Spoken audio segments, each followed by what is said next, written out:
Hello बच्चों, तो कैसे हैं आप सभी? सब बढ़िया। मेरा नाम है लोकेश सोलंकी एंड मैं आपका स्वागत करता हूं इस प्यारे से चैनल फिजिक्स लवर में। आज हम स्टार्ट कर रहे हैं electricity in one shot. Means हम एक लेक्चर में in a single lecture we will finish this chapter electricity. तो चलिए स्टार्ट करते हैं बिना टाइम वेस्ट किए। कॉपी और पेन निकाल लीजिए, स्टार्ट करते हैं। इलेक्ट्रिसिटी क्या होता है बच्चों? Electricity means the flow of charge, flow of electron. क्योंकि इलेक्ट्रॉन, ठीक है, तो हम जनरली इलेक्ट्रिसिटी को कैसे डिफाइन कर सकते हैं? Flow of electron is known as electricity. Flow of electron को हम क्या कहेंगे बेटा? इलेक्ट्रिसिटी कहेंगे। That is a very important chapter. ठीक है, यहाँ से न्यूमेरिकल्स भी आएंगे, कॉन्सेप्ट भी आएगा, सब कुछ देखने को मिलेगा। इलेक्ट्रॉन क्या होता है बेटा? चार्ज होता है सर। तो चार्ज क्या होता है? तो चार्ज होता है बेटा, charge is an intrinsic property of a matter.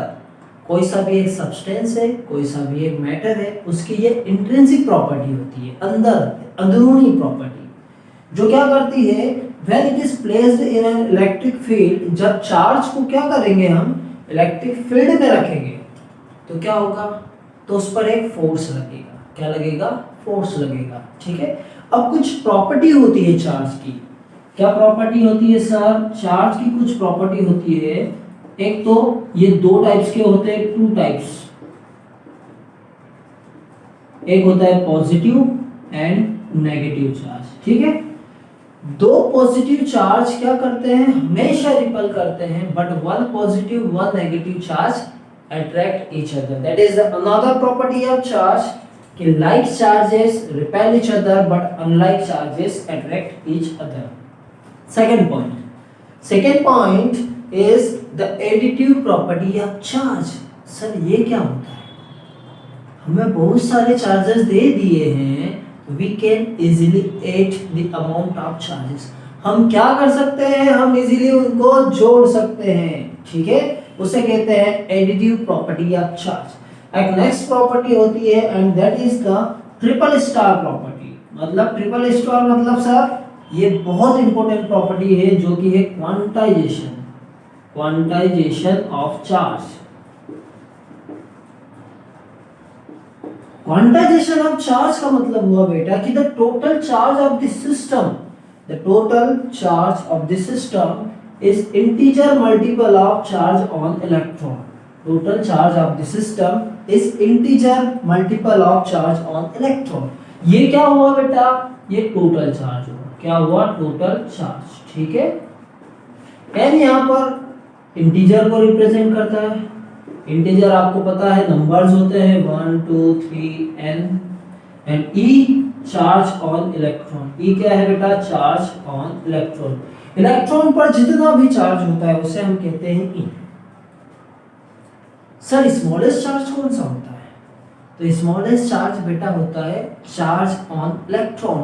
That is 1.6 10 to the power -19 coulomb. उसे हम कहेंगे चार्ज ऑन इलेक्ट्रॉन। तो चार्ज ऑन इलेक्ट्रॉन ही क्या है बेटा? स्मॉलेस्ट चार्ज होता है। चलिए अब हम आगे देखते हैं। अब हमारा नेक्स्ट टॉपिक है इलेक्ट्रिक करंट। तो सर क्या होता है इलेक्ट्रिक करंट को? बेटा आप सिंपल वे में अगर समझे तो it is the flow of electron. ये क्या होता है? इलेक्ट्रॉन्स का फ्लो होना। It is a flow of electrons in any conductor. Electrons का किसी भी कंडक्टर में फ्लो होना क्या कहलाता है? इलेक्ट्रिक करंट कहलाता है। ठीक है, चलो मान लिया। तो बोर्ड पे हमने लिखा हुआ है the rate of flow of electric charge is known as electric current. Means charge का फ्लो होना टाइम की रिस्पेक्ट में, it is also known as electric current. ये आ जाता है बेटा charge current is equal to charge per unit time, so that is equal to q upon t, जहां पर q चार्ज को रिप्रेजेंट कर रहा है, t टाइम को रिप्रेजेंट कर रहा है। So I is equal to ne upon t। I क्या होगा बेटा? I is equal to ne upon t। बेटा चार्ज जो होती है ये क्या होती है? Charge is the scalar quantity. Charge is a scalar quantity होती है and the current is ampere and coulomb per second. इसकी जो यूनिट होती है SI यूनिट, स्टैंडर्ड यूनिट, ये होती है ampere coulomb per second. Sir अब हमें ये बताइए कि किसी भी कंडक्टर में जब करंट फ्लो हो रहा है तो डायरेक्शन ऑफ इलेक्ट्रॉन क्या होगी और डायरेक्शन ऑफ चार्ज क्या होगी। तो चलिए देख लीजिए बेटा, ये हम मान लें कि ये है डायरेक्शन ऑफ करंट, ठीक है। इस कंडक्टर में करंट ऐसे फ्लो हो रहा है, ओके। जब करंट इस डायरेक्शन में फ्लो हो रहा है, इसका मतलब ये होगा बेटा कि जो डायरेक्शन ऑफ इलेक्ट्रॉन्स है वो क्या होगी, अपोजिट होगी। इलेक्ट्रॉन अपोजिट फ्लो होता है करंट के, ठीक है। और जो पॉजिटिव चार्ज होता है वो करंट की डायरेक्शन में फ्लो होता है। मींस हम क्या लिख सकते हैं, the direction of current is opposite direction of electron, not current. Direction of electron is opposite to direction of current.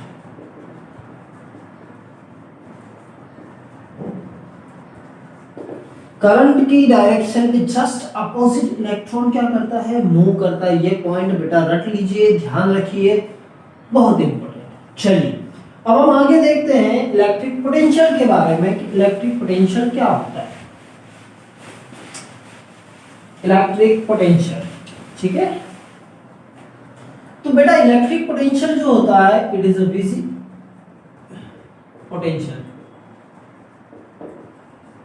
Generally हम पोटेंशियल को क्या कहते हैं, बैटरी कहते हैं। जनरली हम क्या कहते हैं, पोटेंशियल को बैटरी कहते हैं, जिसमें क्या होते हैं बेटा, दो टर्मिनल्स होते हैं। एक होता है पॉजिटिव टर्मिनल, एक होता है negative terminal. But how to define, हम उसे डिफाइन कैसे करें। तो इसका छोटा सा लॉजिक है। हमें बेटा पता है कि जो चार्ज होता है, हमें क्या पता है, जो वाटर होता है, पानी हमेशा किस लेवल से किस लेवल फ्लो होता है। पानी हमेशा अपर लेवल से लोअर लेवल फ्लो होता है और तब तक फ्लो होते रहता है जब तक ये सेम लेवल को अटेन नहीं कर पाते, ठीक है। इतनी बात आई समझ में। तो इलेक्ट्रिक पोटेंशियल भी सेम है। Electric potential always flows from higher potential to lower potential. जब किसी भी कंडक्टर के एंड्स पर क्या लगा देंगे, हम बैटरी लगा देंगे, तो ये हायर पोटेंशियल से क्या करेगा, फ्लो होता होता लोअर पोटेंशियल तक जाएगा, ठीक है।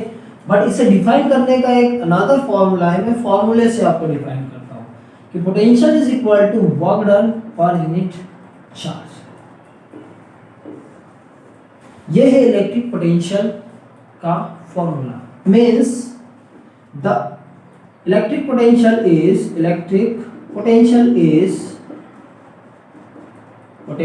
is the amount of work done to move a charge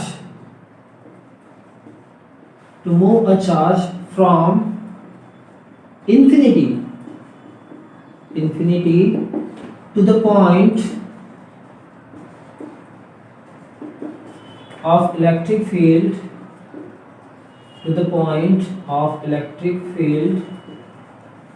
is called electric potential.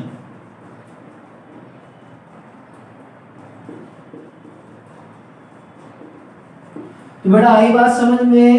एक चार्ज को इंफिनिटी से किसी एक दूसरे पॉइंट पर लाने में जो भी वर्क करना पड़ता है उसे कहते हैं हम इलेक्ट्रिक पोटेंशियल। नहीं समझ में आया तो देखिए, ये पॉजिटिव चार्ज है, पॉजिटिव चार्ज से क्या होता है, इलेक्ट्रिक फील्ड लाइंस निकलती है, ठीक है, जो कि हमेशा आउटवर्ड डायरेक्शन में होती है। ये इलेक्ट्रिक फील्ड लाइंस होंगी।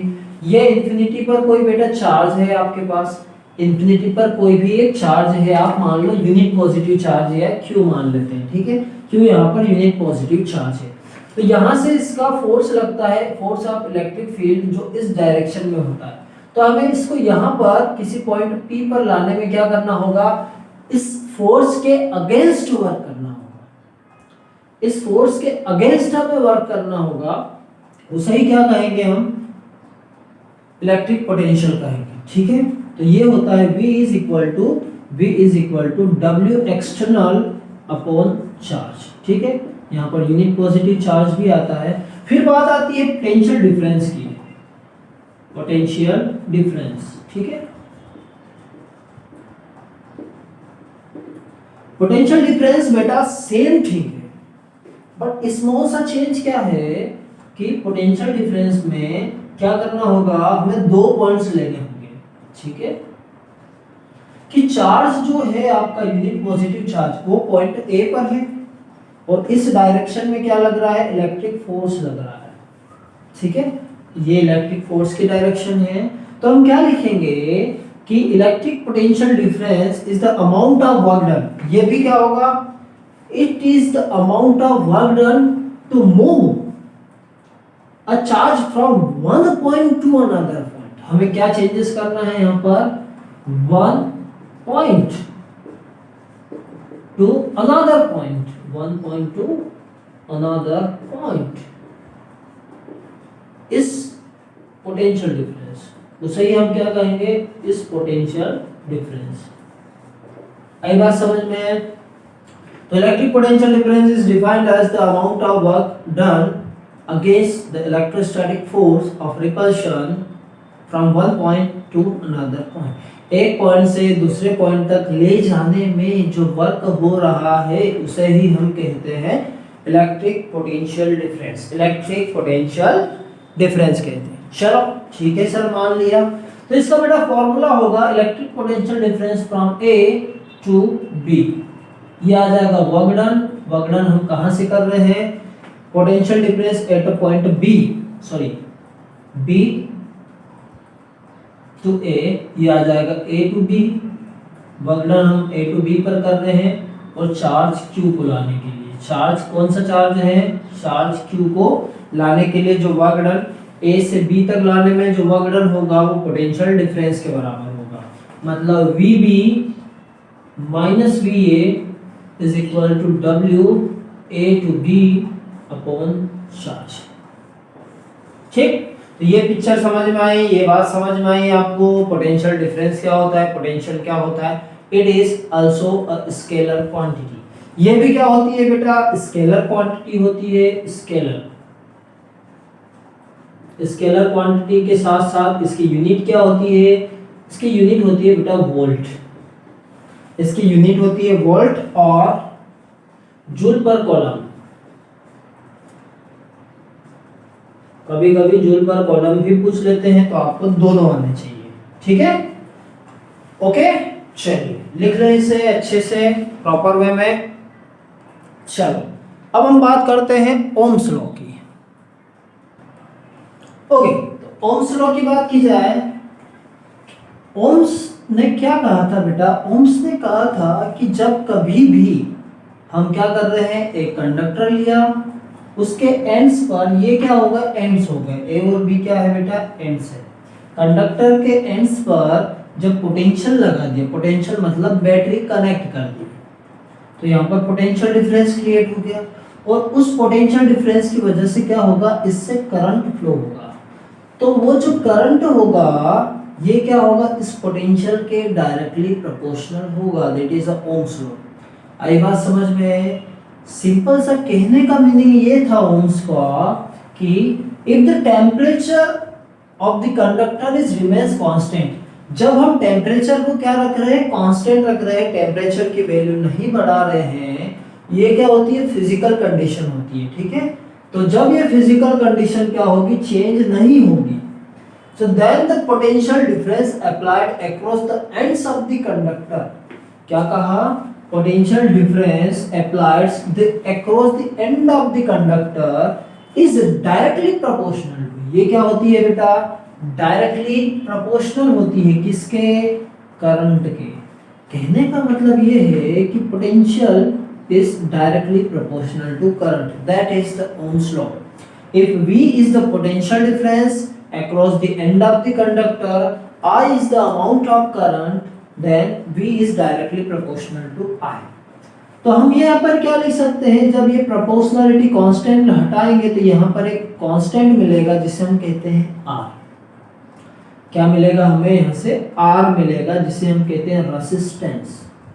क्या कहते हैं हम इसे, resistance of the circuit, resistance of the circuit. ठीक है, अब इस ट्राइंगल से भी इसे याद रख सकते हैं, इस ट्राइंगल से आप इसे रिमेंबर कर सकते हैं, समझ सकते हैं। यहां पर आ जाएगा V, ये हो जाएगा I, ये हो जाएगा R। जब हमें V फाइंड करना है that is equal to IR, I find करना हो तो V upon R, R find करना हो तो V अपॉन I। ठीक है, मतलब हम यहां पर क्या कह सकते हैं, हम कह सकते हैं R is equal to V upon I, R is equal to V upon I। तो सर ये बताइए रेसिस्टेंस होता क्या है, हम तो कुछ भी नहीं जानते रेसिस्टेंस के बारे में। So what is the resistance of this circuit, what is the resistance of the conductor. तो रेसिस्टेंस का मतलब होता है बेटा रुकावट। क्या होता है इसका मीनिंग, रुकावट, अवरोध, रोकना, करंट को फ्लो होने से रोकना। तो जो क्या करे, करंट को अपोज करे, that is known as resistance. Resistance क्या हुआ, resistance it is the resist the flow of electric charge, it is the resist, it is resist the flow of charges into conductor। किसी भी conductor में current के charges के flow को रोकना, oppose करना, रोकना, वो क्या कहलाता है, रेसिस्टेंस कहलाता है। ठीक है, रेसिस्टेंस एक स्केलर क्वांटिटी होती है, इसकी जो एसआई यूनिट होती है ये ओम्स ने दिया था इसलिए ओम्स ही होती है। एसआई यूनिट इज ओम्स, ओम क्या होती है, ओम। और इसका जो सिंबल होता है वो होता है ऐसा, ओम होता है। इससे हम जनरली ये भी लिख सकते हैं वोल्ट पर एम्पियर, वोल्ट पर एम्पियर। ठीक है, so that is the resistance of the circuit. ये क्या होता है बेटा, किसी भी सर्किट का रेसिस्टेंस होता है। चलिए, तो अब कुछ रेसिस्टेंस की बात कर ली जाए कि क्या होता है, कैसे होता है, ये तो देखें हम इसे। रेसिस्टेंस का जो जनरली इससे आप रेसिस्टेंस को डिफाइन करते हैं R, R से हम इसे डिफाइन करते हैं capital R is the resistance of the circuit. इसकी यूनिट तो हमने देख ली है, ओम होती है। अब हम बात करते हैं फैक्टर्स अफेक्टिंग द रेसिस्टेंस। कौन कौन से फैक्टर रेसिस्टेंस को अफेक्ट करते हैं, चलिए देख लिया जाए। देखें पक्का, चलिए। पहला होता है length of the conductor, length of the conductor. Sir कैसे बताइए, रेसिस्टेंस बेटा डायरेक्टली प्रोपोर्शनल होता है लेंथ ऑफ द कंडक्टर के। Resistance is directly proportional to length of the conductor. इसका मतलब ये हुआ कि हमने एक वायर लिया जिसका कुछ रेसिस्टेंस है, उस वायर की लेंथ को डबल कर दी तो रेसिस्टेंस क्या हो जाएगा, डबल हो जाएगा। मींस मैं ये कह रहा हूं कि ये हमारा एक वायर है जिसकी लेंथ L है और रेसिस्टेंस R है। जब इस वायर को हम क्या कर देंगे, डबल कर देंगे, इस वायर को डबल कर देंगे तो रेसिस्टेंस भी डबल हो जाएगा, होगा या नहीं। ठीक है, इफ द लेंथ is doubled, its resistance also doubled, resistance भी क्या हो जाएगा, डबल हो जाएगा। ठीक है, second point, area of cross section of conductor. Resistance बेटा एरिया क्रॉस सेक्शन के पर भी डिपेंड करता है। It is inversely proportional to the area of cross section of the resistance, cross section of the conductor. मतलब ये मान लिया कंडक्टर है, वायर है, जिसका ये क्या है बेटा, एरिया क्रॉस सेक्शन है, ये क्या है, एरिया है, ठीक है, ऑफ क्रॉस सेक्शन। जब हम इस एरिया को बढ़ा देंगे, जब हम क्या करेंगे, इस एरिया को बढ़ा देंगे तो रेसिस्टेंस क्या हो जाएगा, आधा हो जाएगा। एरिया डबल करने से रेसिस्टेंस हाफ हो जाएगा। आई बात समझ में? जैसे मैं आपको बता दूं कि if a is equal to 2a dash, a की जगह हम 2a डैश ले लेंगे तो हमें जो न्यू रेसिस्टेंस मिलेगा r dash is equal to 2a dash, r dash क्या हो जाएगा, 2a डैश के इक्वल हो जाएगा, ठीक है। तो यहाँ से हमें दिखेगा कि 1/a dash is equal to 1/2 into r हो जाएगा। तो कहने का मतलब यही है, या आप ऐसा लिखो कि a dash is equal to 2a, ठीक है। तो हम यहाँ पर a डैश अगर लिखेंगे तो क्या हो जाएगा, r dash is equal to 1/2a। So हम 1/a को क्या लिख सकते हैं, 1/a को हम लिख सकते हैं 1/2 इंटू r। यहाँ से हमें क्या पता चला कि जब रेसिस्टेंस के एरिया को डबल किया जा रहा है तो रेसिस्टेंस हाफ हो रहा है, और जब कंडक्टर के एरिया को हाफ किया जाएगा तो रेसिस्टेंस इसके डबल हो जाएगा। तो आई बात समझ में बेटा? तो ये था कुछ पॉइंट्स। एक तीसरा पॉइंट होता है, लास्ट पॉइंट, जिसे हम कहते हैं it is also depends on the nature of the material, nature of material. कौन से मटेरियल से कंडक्टर बनाया गया है, eight which material the conductor is made. Copper का होगा उसका रेसिस्टेंस कम होगा, सिल्वर का और भी कम होगा, बट आयरन का ले लिया तो उसका रेसिस्टेंस बढ़ जाएगा। That means the resistance also depends on the nature of material. किस पर डिपेंड कर रहा है, ये मटेरियल के नेचर पर डिपेंड कर रहा है, ठीक है। जैसे कॉपर एग्जांपल में लिख लें, कॉपर, सिल्वर, स्टील, ठीक। ये था, जब हम इन दोनों को मिक्स करें तो क्या मिलेगा, L/A मिलेगा। तो यहां से हमें मिलेगा R is equal to rho L/A, R is equal to rho L/A, that is the formula. यहां बेटा जो रो है इसे कहते हैं रेसिस्टिविटी। क्या कहते हैं, रेसिस्टिविटी ऑफ मटेरियल। हर एक मटेरियल की स्पेसिफिक रेसिस्टिविटी होती है, उसकी कुछ वैल्यू होती है जो उसकी प्रॉपर्टी को क्या करती है, रिप्रेजेंट करती है, उसे हम कहते हैं रेसिस्टिविटी ऑफ मटेरियल, ठीक है। रेजिस्टेंस को हम ओम से रिप्रेजेंट करते हैं। चलिए अब हम बात करते हैं रेसिस्टिविटी की।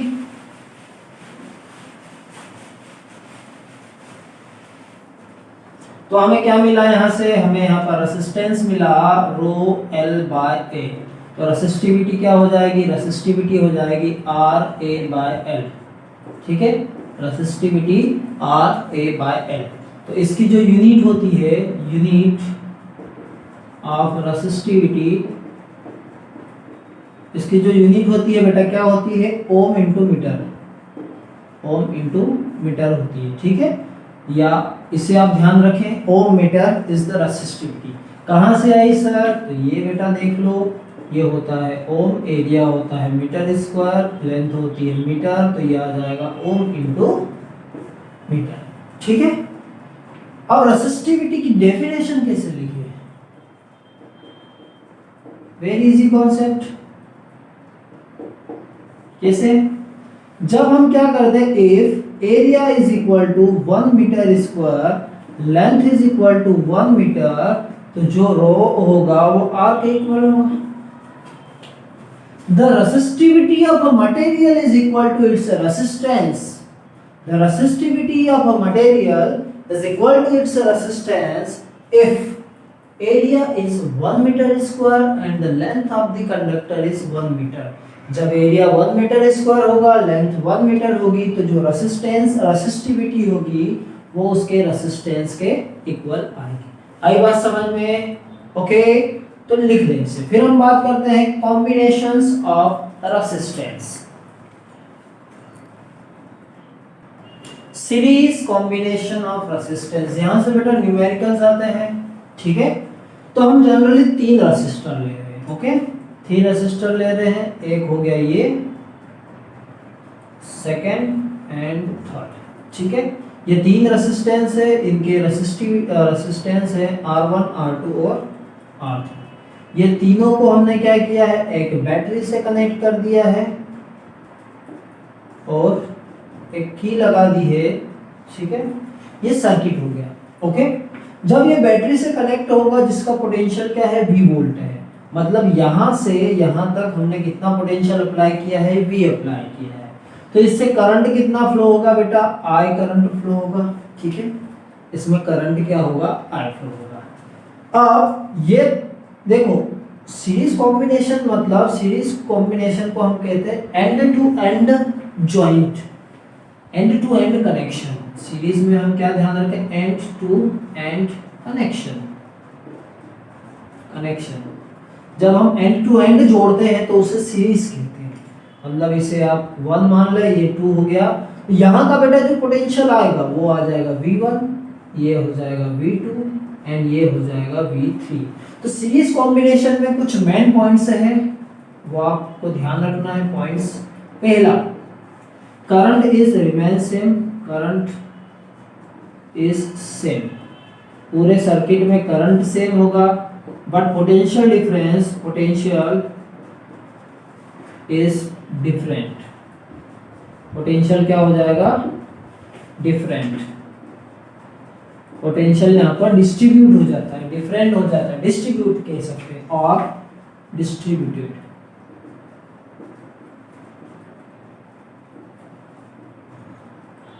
ठीक है, चलिए अब एक अच्छी सी बात बताऊं मैं आपको।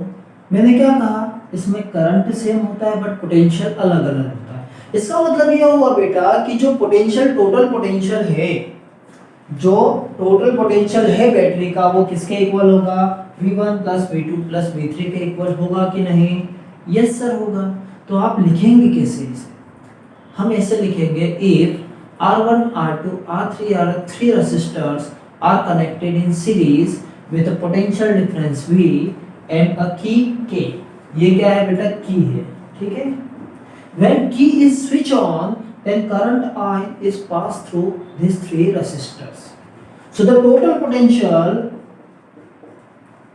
कितना होगा, टोटल पोटेंशियल यहाँ से आपको मिलेगा V is equal to V1 plus V2 plus V3। ठीक है, अब पोटेंशियल V1 कितना होगा according to Ohm's law, according to Ohm's law. Ohm's law से बेटा V1 जो होगा ये हो जाएगा IR1, V2 जो हो जाएगा that is IR2 and V3 जो हो जाएगा IR3। ऐसा इसलिए हुआ because current is same. Current क्या होगा, सेम होगा। I क्या होगा बेटा, सेम होगा। मतलब ये क्या मिला हमें, V हमें मिला IR1 plus IR2 plus IR3, मिला या नहीं बताइए जल्दी से। यहाँ से I कॉमन कर दीजिए तो क्या मिलेगा, R1 plus R2 plus R3। ये आ जाएगी हमारी इक्वेशन नंबर फर्स्ट। ये क्या आ गई, इक्वेशन नंबर फर्स्ट आ गई। ठीक है सर, मान लेते हैं इक्वेशन नंबर फर्स्ट है। अब आप माने कि ये तीनों रेसिस्टेंस से एक नया रेसिस्टर हमें मान लेते हैं कि एक बड़ा रेसिस्टर है जिसकी रेसिस्टेंस क्या है, R इक्विवेलेंट है। ठीक है, जिसकी रेसिस्टेंस क्या है, R इक्विवेलेंट है। तो हम क्या कह सकते हैं कि इस रेसिस्टेंस से I करंट फ्लो होगा, इसका पोटेंशियल क्या हो जाएगा, V हो जाएगा। So V is equal to R into R equivalent. ठीक है, ये वैल्यू हम यहाँ पर पुट करें इक्वेशन फर्स्ट में तो क्या मिलता है हमें, ये हमें मिलता है कि R equivalent is equal to R1 plus R2 plus R3। मिलेगा या नहीं बेटा, मिल जाएगा सर। सो यहाँ से हमें मिला कि R इक्विवेलेंट या R series is equal to R1 plus R2 plus R3, R1 plus R2 plus R3 plus Rn। जब हमारे पास कितने n रेसिस्टर्स हो तो उनकी रेसिस्टेंस क्या होता है, सबका जोड़ दो। सीरीज में क्या ध्यान रखना है, जोड़ दो, ऐड कर दो, जोड़ दो। ठीक है, लिख लें इसे। बहुत इंपॉर्टेंट टॉपिक है, न्यूमेरिकल बनते हैं यहाँ से, हमेशा ध्यान रखें। तो चलिए अब हम बात करते हैं हमारे नए टॉपिक की, पैरेलल कॉम्बिनेशन ऑफ रेसिस्टेंस। आगे बात समझ में, तीन रेसिस्टर जब कभी भी सीरीज में जुड़े हुए होंगे तो इनका रेसिस्टेंस सम हो जाएगा, डायरेक्टली उन्हें हमें जोड़ना है। ओके, करंट सेम रहता है बट पोटेंशियल इज डिफरेंट। और आप बिल्कुल भी टेंशन नहीं लें, ठीक है, आप अच्छे से पढ़ें, आप कर सकते हो। You have the ability to do any work, आप कुछ भी कर सकते हो, but you have to do some work. आपको कुछ ना कुछ मेहनत करनी पड़ेगी। आप मेहनत करें, अच्छे से पढ़ें, फुल्ली कॉन्सेंट्रेट हो जाए, बिकॉज ज़्यादा टाइम नहीं बचा हुआ है एग्जाम को। 26 अप्रैल तो सीबीएसई ने गाइडलाइन दी है। इसका मतलब ये है बेटा कि आपके एग्जाम स्टार्ट होना ही है और वो होकर रहेगी। तो आप तैयार हो जाइए एक युद्ध लड़ने के लिए, एक जंग लड़ने के लिए। चलिए हम नया टॉपिक स्टार्ट करते हैं, parallel combination of resistance.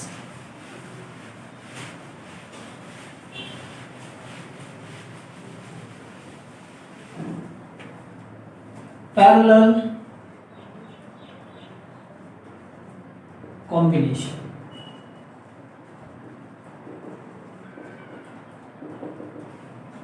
Parallel combination में हमें ये ध्यान रखना है कि हमारे पास तीन रेसिस्टर्स हैं, ठीक है, 1 2 3। एक की रेसिस्टेंस R1 है, दूसरा R2 है, थर्ड R3 है, और तीनों को एक एंड से ज्वाइन किया है, तीनों को एंड से ज्वाइन किया है। मतलब इनके एक साइड के एंड एक ही पॉइंट पर कनेक्टेड होंगे, अनदर साइड के एंड जो होंगे वो अनदर पॉइंट्स पर कनेक्टेड होंगे, and that is connected to a battery, a potential V, ठीक है। ये प्लस पॉजिटिव टर्मिनल होगा, ये नेगेटिव टर्मिनल होगा। जब हम स्विच ऑन करेंगे, ये क्या है बेटा, की है स्विच। जैसे ही इस बैटरी के पोटेंशियल को क्या किया गया, ऑन किया गया, तो यहां से करंट क्या होगा, फ्लो होगा, ठीक है सर। जैसे ही करंट यहां पर पहुंचा, उसके पास क्या मिला, उस करंट को तीन रास्ते दिखे। उस करंट को कितने रास्ते दिखे, तीन रास्ते दिखे। अब करंट ने यह सोचा कि मैं किस रास्ते से जाऊं, करंट ने क्या सोचा कि मैं किस रास्ते से जाऊं, बट करंट ये डिसाइड नहीं कर सकता। तो करंट ने क्या किया, ये तीनों में से फ्लो होना स्टार्ट कर दिया, I1 I2 I3, ठीक है। करंट क्या हुआ, तीनों में से फ्लो होना स्टार्ट कर दिया, बट यहां पर एक पॉइंट सेम रहा, वो था पोटेंशियल, पोटेंशियल सेम रहा। इसका मतलब ये हुआ कि सर इसमें करंट डिस्ट्रीब्यूट हो जाता है बट पोटेंशियल सेम रहता है। तो इसका जो मेन पॉइंट है, कंडीशन है, वो क्या है, कंडीशन ध्यान रखिए बेटा, क्या सर, कंडीशन ये है कि करंट इज डिस्ट्रीब्यूटेड, करंट यहाँ पर डिस्ट्रीब्यूट होगा, and potential is same, potential क्या होगी, सेम होगी, ठीक है। चलो अब तीन रेसिस्टर्स है, तीनों रेसिस्टर का करंट अलग अलग है बट पोटेंशियल सेम है। तो according to Ohm's law, according to Ohm's law for R1 के लिए V हो जाएगा, R1 के लिए I1 जो होगा करंट, ये हो जाएगा V बाय R1, R2 ये आ जाएगा V अपॉन R2, I3 ये हो जाएगा V अपॉन R3, ठीक है।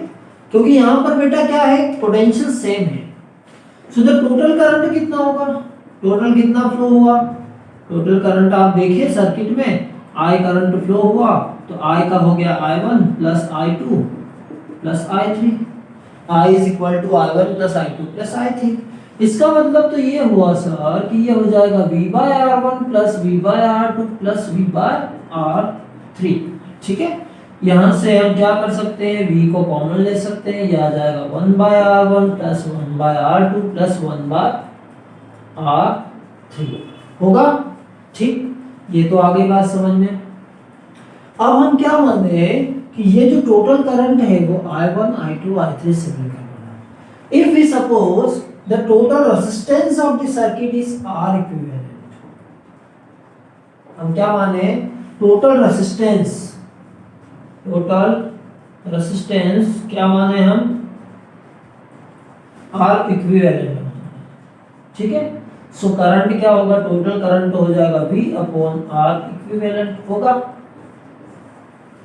इस इक्वेशन और इस इक्वेशन में दोनों को इक्वल कर दें हम, यहाँ पर करंट है, ये करंट हो गया, तो क्या मिलेगा हमें मिलेगा V upon R equivalent is equal to V one by R1 plus one by R2 plus one by R3। ठीक है, V से V कैंसिल हो जाएगा, one upon R equivalent is equal to one by R1 plus one by R2 plus one by R3। So that is the final equivalent resistance in this parallel combination of this circuit। तो parallel में बेटा हमें ये ध्यान रखना है कि resistance हमेशा डिक्रीज हो जाता है, सीरीज में रेसिस्टेंस हमेशा इंक्रीज हो जाता है। ठीक है, सीरीज में बढ़ेगा, पैरेलल में कम होगा। तो इसे भी लिख लीजिए, आप नोट डाउन कर लीजिए। चलिए अब हम देखते हैं हमारा एक next topic, heating effect of electric current. क्या है बेटा, heating effect of electric current.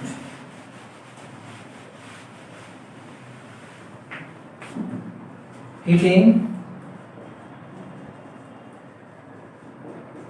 Effect of electric current.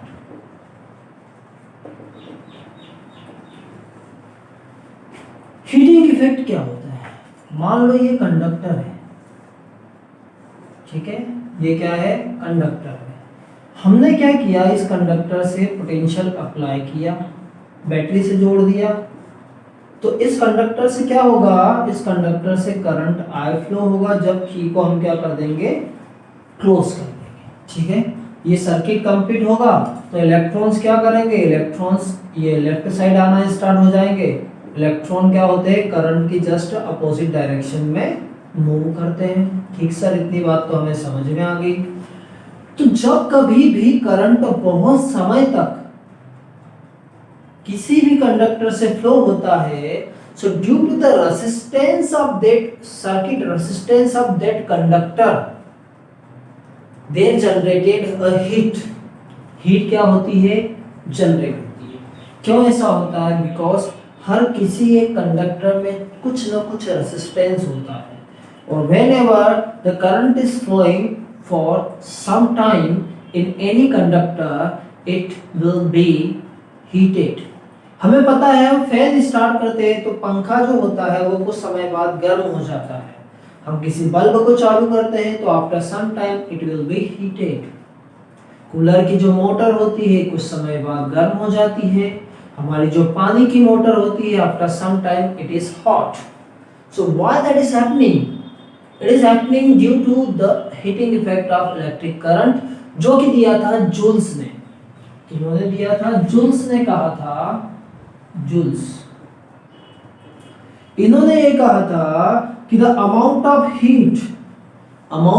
Heat produced in a conductor, amount of heat produced in a conductor is directly proportional to I square। ये क्या है, H represent कर रहा है heat energy को, heat energy जो कि क्या हो रही है, प्रोड्यूस हो रही है, जनरेट हो रही है। So it is directly proportional to I square। Heat is directly proportional to the resistance of the circuit. Heat is directly proportional to the time. ये तीनों फैक्टर पर डिपेंड कर रहा है। इसका मतलब क्या होगा सर,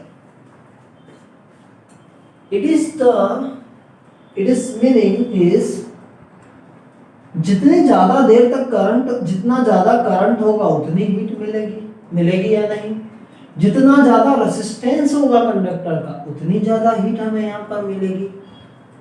जितनी ज्यादा टाइम तक करंट फ्लो होगा, हीट इज आल्सो इंक्रीजेस। इसका मतलब तो सीधा सीधा ये हुआ कि हीट इन तीनों पर क्या कर रही है? डिपेंड कर रही है, depends. Means heat is directly proportional to I square RT। यहाँ पर एक कांस्टेंट आता है, उसकी वैल्यू क्या होती है? 1 होती है। तो ये फॉर्मूला होता है joules law of heating effect. ये किसका फॉर्मूला होता है? Joules law of heating effect, I square RT। यहाँ पर हीट क्या है? एनर्जी है। I क्या है? करंट है। R is the resistance, and t is the time। t क्या है यहाँ पर? Time at which current is flowing। ऐसा टाइम जितना टाइम तक करंट का हो रहा है, फ्लो हो रहा है, ठीक है। अब हमें इसका दूसरा फॉर्मूला हम बनाए Ohm's law, by Ohm's law, by Ohm's law. Ohm's law से हमें क्या पता है? V is equal to I R होता है। तो I इज इक्वल टू हम क्या लिख सकते हैं? V अपॉन आर लिख सकते हैं। Is it right or wrong? Yes। यहाँ पर वैल्यू पुट करें हम तो h क्या हो जाएगा? h हो जाएगा v square upon R square into R into T. ये r से ये r कैंसिल हो जाएगा and we will get another formula. तो ये आ जाएगा v square r into T. That is the second formula, ठीक है। v बाय r को हम i भी लिख सकते हैं कि नहीं? v बाय r को हम I भी लिख सकते हैं। इसका मतलब तो ये हुआ कि H जो होगा उसे हम ऐसा भी लिख सकते हैं, V into I into T. तो यहां पर हमें इलेक्ट्रिकल एनर्जी के, हीट एनर्जी के 3 फॉर्मूले मिले हैं। ये तीनों को आपको रटना ही है। आप इन तीनों को क्या कर लीजिए? रट लीजिए, घुट पी जाइए इनका। ये हो जाएंगे H is equal to, H को E भी लिख सकते हैं हम, I square R T, V square by R T, V into I into T. ये 3 फॉर्मूले हैं, आप इन तीनों को याद रखें, ठीक है। इनसे न्यूमेरिकल्स सॉल्व होते हैं। ओके, सो जिसे हम कहते हैं joules law of heating effect. इसका एक दूसरा फॉर्मूला भी होता है, दूसरे तरीके से भी हम कर सकते हैं। ओके, बट एग्जाम में अगर आता है तो यू कैन राइट, आप इसे भी लिख सकते हो। ये होता है joules law of heating effect. चलिए अब हम बात करते हैं पावर की। इलेक्ट्रिक पावर क्या होता है? Last topic of this chapter. ये चैप्टर हो जाएगा फिनिश। इलेक्ट्रिक पावर,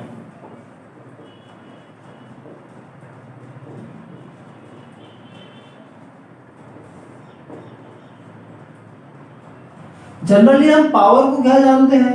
जनरली बेटा जो पावर होती है वो होती है work done per unit time, work done per unit time,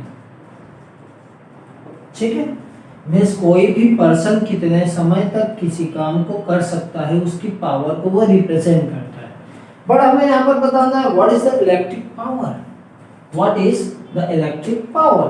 तो हम इसे फॉर्मूले से समझते हैं, ठीक है। इलेक्ट्रिक पावर जो होती है उसका फॉर्मूला होता है electric energy consumed, energy consumed upon time taken. क्या होती है इसकी formula? Energy consumed upon time taken. तो हम इसे ये कहेंगे कि the total amount of energy, total amount of energy consumed by an appliance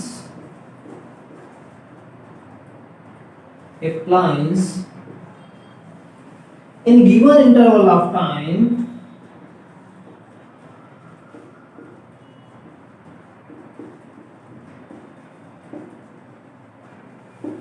is called power of that appliance.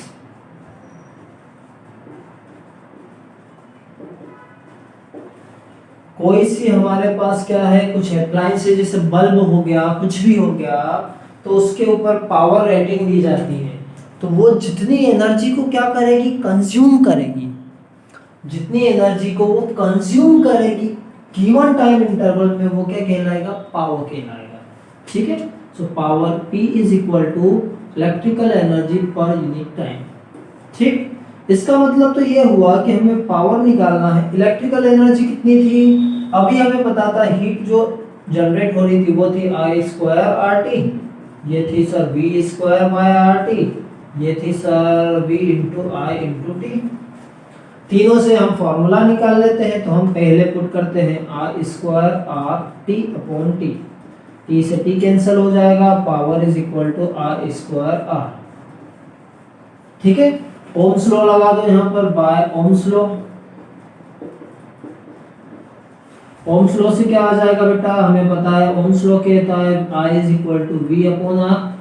तो यहाँ पर पावर जो हो जाएगी वो क्या हो जाएगी, V square upon R square into R। तो ये हो जाएगा P is equal to V square by R। पावर क्या मिलेगी हमें, V स्क्वायर बाय R मिलेगी। थर्ड फॉर्मूले से भी हम निकाल लेते हैं कि जो पावर होगी वो क्या होगी, V into I into T upon T हो जाएगा। तो ये हो जाएगी P is equal to V into. ठीक है, तो यहाँ पर भी हमें तीन फॉर्मूले मिल रहे हैं, I square R, V square by R and V into I। That is the three more formulae which is very important for numericals. और न्यूमेरिकल यहाँ से आता है, कंपलसरी है। तो इन फॉर्मूलों को भी आप क्या कर लें, अच्छे से रट लें। ठीक है, चलो, इसकी जो यूनिट होती है वो होती है वॉट और जूल पर सेकेंड। क्या होती है, जूल पर सेकेंड होती है। 1 हॉर्स पावर सबसे ज्यादा यूनिट होती है, जो होती है 746 watt. 1 horse power is equal to 746 watt, highest unit. क्योंकि आपको पता है कि हमारी जो मोटर्स होती हैं, इलेक्ट्रिकल मोटर्स, उसमें पावर रेटिंग दी जाती है कि ये मोटर 1 हॉर्स पावर की है, 2 हॉर्स पावर की है। ओके, सो ये ध्यान रखिए आप। चलिए, अब एक लास्ट टॉपिक की हम बात करें, commercial unit of electrical energy, जो कि हमारे बिल को रिप्रेजेंट करता है कि हमारे बिल में कितने यूनिट्स आए हैं। ठीक है, सो commercial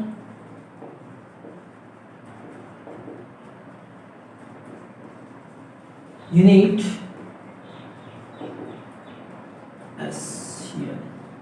of electrical energy,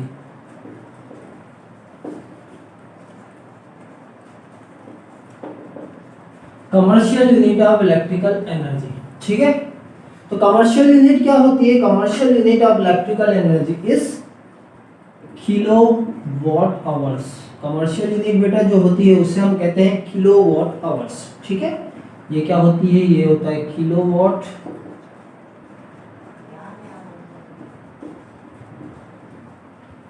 generally it is used means, हम बात करें 1 यूनिट जो होती है हमारी, वो होती है 1 किलोवाट आवर्स के इक्वल। इसका मतलब 1000 वाट इंटू 1 आवर क्या होगा, 1000 वाट इंटू 1 आवर। इसका मतलब ये हुआ बेटा कि 1 kilowatt hours is equal to कितना हो जाएगा, ये 1000 इंटू 3600 वॉट इंटू सेकेंड। इसे सेकेंड में कन्वर्ट कर लीजिए, तो ये मिलेगा 360000 वॉट इंटू सेकेंड, जिसे क्या कहते हैं हम, जूल भी कहते हैं। क्या कहते हैं, जूल भी कहते हैं। ठीक है, so it can be written as 3.6 into 10 to the power 6 joule. ये होती है 1 किलोवाट आवर्स। मीन्स हमारे घर में, हमारे बिल में अगर एक यूनिट बनती है, हमारे घरों में अगर एक यूनिट बनती है, तो वो इतनी एनर्जी को कंज्यूम करते, 3.6 into 10⁻6 joule. Commercial unit means it is use in commercial industries, Holmes.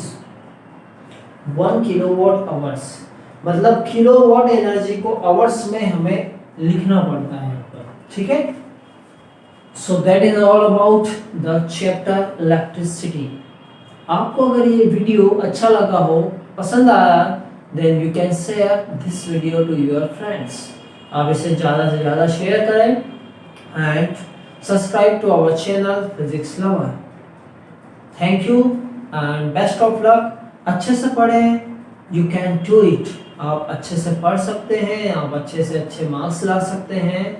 तो पढ़ते रहें और बढ़ते रहें। इसी के साथ बेस्ट ऑफ लक।